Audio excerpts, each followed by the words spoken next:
Jay-Z is not happy this morning about a backlash over his new music streaming site, Tidal. He posted more than a dozen tweets on Sunday defending the service from critics who say it will fail. One reads, "Tidal is doing just fine. We have over 770,000 subscribers. We have been in business less than 1 month."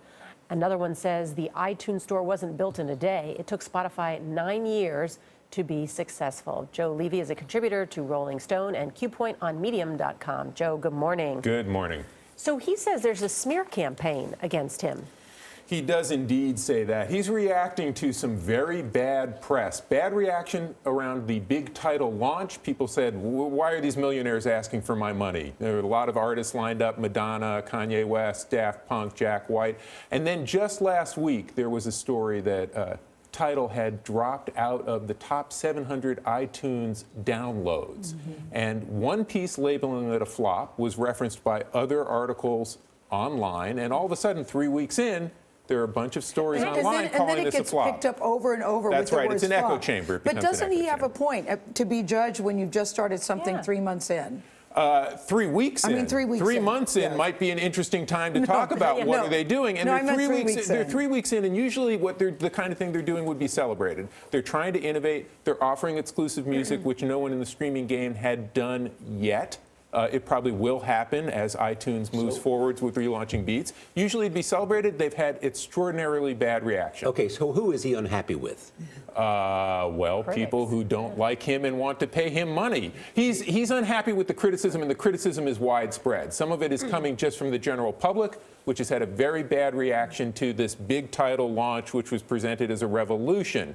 But generally, the public doesn't want to pay for music, and they don't like somebody telling them that they should.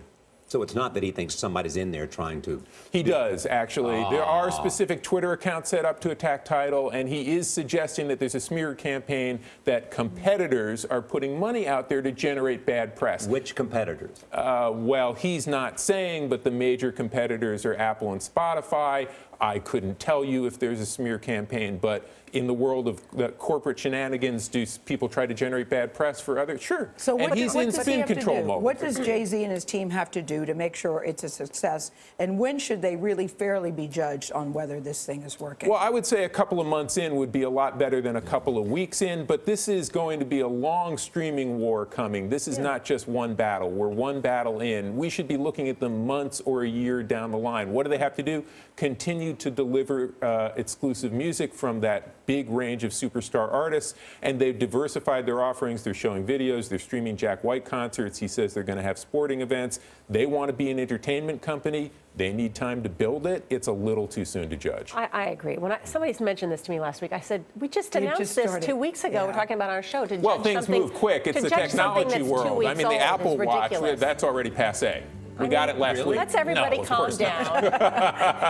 Calm down. Right, Streaming is the calm future, and Jay-Z's in on the game. As they say in the streets, back. Thank you, Joe Levy. Thank you very much.